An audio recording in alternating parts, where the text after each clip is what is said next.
Hey guys, it's Mr. Anonymity Trade coming to you with a bit of housekeeping today. This is just going to be some clarification regarding my general guidelines for trading over YouTube, because I've had a couple issues recently, and after discussion with a few of my peers, I've decided that making a video is probably the most effective way to address it. So starting off, I have guidelines on my channel that are pretty specific to my desires, but I'm going to give a little clarity because apparently there's been some misunderstandings lately. First off, not even a rule, this is a general expectation. I price with Star City Games, and I understand that there are a lot of alternative pricing sites that have cropped up and are cropping up, and if you submit them to me, if that is your preferred site, if you submit it to me, I will research it and we will discuss it within the context of that trade. But generally speaking, I price with Star City Games. They are pretty accurate, in my opinion, to the demand of cards.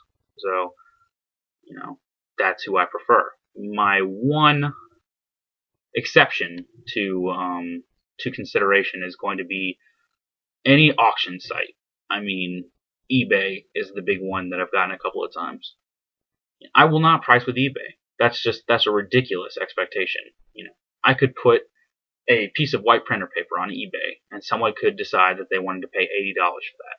Does that mean that I should value every white piece of printer paper at $80? No, that doesn't make any sense. That's stupid. It's completely stupid. And it's the same thing when it comes to Magic cards on eBay as well. I've seen things lowballed to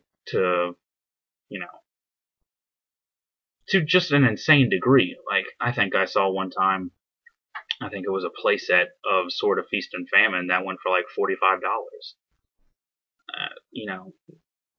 That's ridiculous. That's ridiculous. I will not price with eBay ever. So don't bring that to me.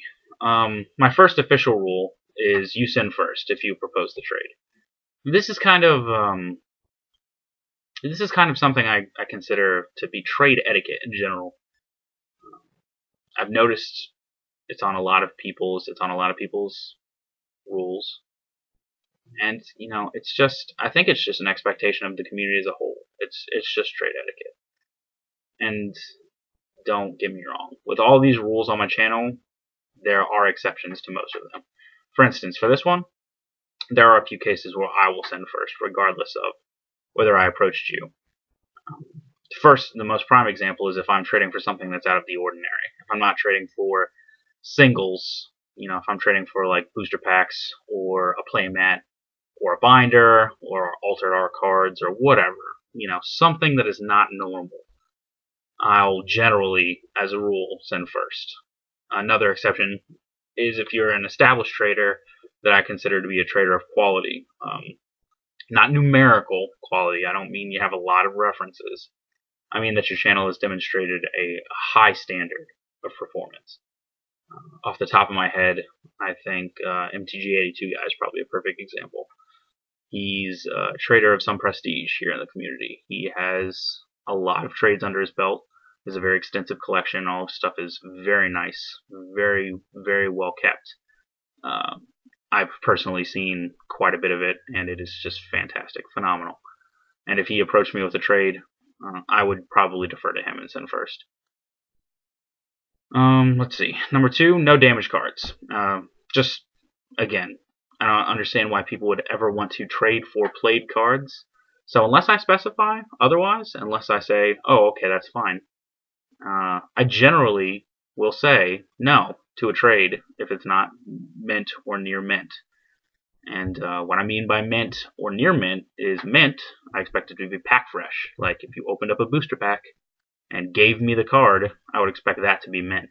Near mint being there are very few anomalies with the card. There could be like a little nick here or there. That's fine. That'll be near mint. But anything past that is played in my opinion, and I won't trade for it. Roxaboxin90 actually has a really great video on the subject. I'll probably link it below, so if you guys want to check it out, I think that would really do us well. But and my standards aren't even as exacting as his, but at the same time, I feel like I've had to settle in some of the trades that I've done, and frankly, I think that the community could use some shoring up in this respect. Just the general. Why do I keep saying general? Just the overall quality of product that we disseminate into the community just needs to be better. 3. Please don't hesitate to bring me different offers. I'm always entertained by offers, regardless of whether or not I decide to pursue them. I enjoy getting the offers. That's part of the enjoyment for me. Exceptions to this are, don't make the offer ridiculous.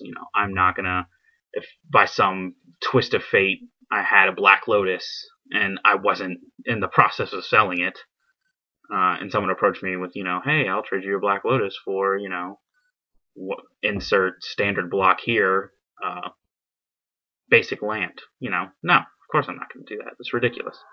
But as long as the trade is even on either side, typically I'll negotiate with you if it's interesting. If it's a boring trade, I probably won't. 4. Mail out within 5 days of the agreement. I used to be more insistent on a shorter period of time between our agreement and the trade. I think I was a 2-day kind of guy. But, as my schedule has progressed, especially taking on all the projects I have recently, I've just been really pressed for time, so I can really appreciate the situation of people who can't just get down to the post office whenever they want. So if you have a specific mail day, or if you're going to be delayed in any respect, just let me know, and I'm generally pretty easy to work with. Here it is again, so generally. Let's see. I send out next day after receiving cards. That's just my personal policy, and I kind of have the same expectation of people I trade with, but it's not a deal killer if you don't. Be friendly and courteous. This is kind of an optional thing for me. I will be professional regardless of how you act, but friendly is something that is really dependent on how our interaction goes. If you're short with me, or if you're rude for no reason, then not only am I less likely to trade with you in general, but I'm going to be less generous when it comes to our trade. If you give me problems, I'm less likely to send extras, or to recommend you to people, or to give you a favorable trade confirmation, because that's just how it is. Our community is built on these interactions, so I don't think it would hurt you to take a couple minutes out of your day to make sure that you're at least cordial with the people around you. After trust has been established, we'll discuss sending at the same time. And I hardly ever simulsend, but I'm not going to simulsend with you if we've never traded before. That's just it. Unless I know you personally, then we might. But that withstanding, I generally will not simulsend with people I don't know. Okay, cards on my standard list should be considered a higher priority than my non-standard list. As a rule, that's the truth. Unless it's an expensive card that's not in standard, I try not to trade for the cards on my non-standard list. The exception, of course, being Altered Art of my collection card, Indestructible Aura. If you decide to do an Altered Art card for me of Indestructible Aura, I will trade for it, and we will negotiate the price. Upon receiving my cards, I do expect a trade confirmation. That's rule number 9. I'm very unflinching when it comes to this. I really do not compromise this for anyone. There has been one case where I have decided to give a pass to an individual who wasn't able to do a confirmation because his camera broke. That's fine. Especially since the trade was really good. So I was more patient when it comes to that. But as a rule, I expect a trade confirmation because that's how I am viewed by the community. It doesn't matter. It doesn't matter what you say you've done. It's the internet. Pics or it didn't happen. And more specifically in this case, a video where it didn't happen. I expect you to do a trade confirmation of not only the product I sent you, but the packaging as well. So people can know that I'm a safe trader, that I know how to pack my trades, and that the cards are good quality. That I send good product, and that they should trade with me. And that's what this is for. I don't ask for trade confirmations because I like putting them in my playlist. Oh, it makes me feel popular. No, it demonstrates that I'm a good trader, a safe trader, and it generates interest in my channel. Some other notes of interest that aren't necessarily on my rules, but kind of dovetail into what I've been talking about. I've noticed a dip in quality in the community lately, and I'm pretty disappointed. Safe or established traders have been, having difficulties with trades and just completely inappropriately deal with those situations. Just kind of shrug it off like it's nothing, or pitch a fit about having to fix it. Honestly, that doesn't foster an attitude of excellence when it comes to trading. And I know a lot of you are rolling your eyes right now, but if we compromise standards, especially now that the community is starting to grow more than it has been, if we compromise standards, we just leave ourselves open to having to accept poor performance and bad products. And I know for a fact that I'm not willing to do that. And if the community ever gets to the point where I'm consistently having to remind people of these standards, then I'm just not going to trade anymore. And I know plenty of people who are of a similar opinion. Kind of along the same lines, I'm not trying to play myself up, but I'm generally pretty generous when it comes to trading online. I try to send good extras so people will want to trade with me.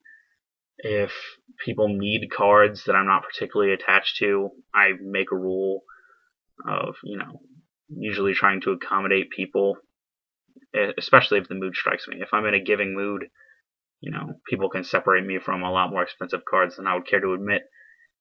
But I also take real exception to people who attempt to take advantage of my generosity, like I'm some sort of simpleton.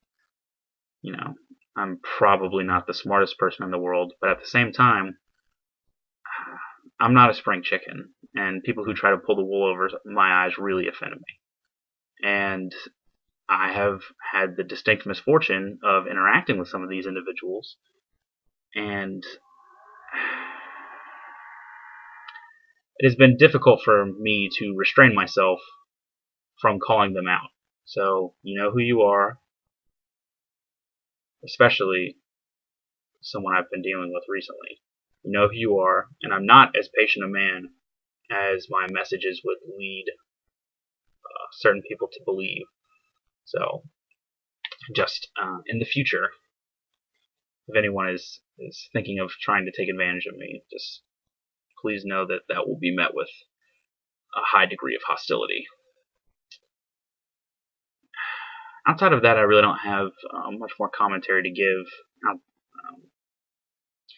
For those of you who are interested in entering these contests that have been cropping up recently, I would ask that if you're going to make offers following these contest entries, that you put up a trade binder and at least a wants list of some kind, so we can trade more effectively.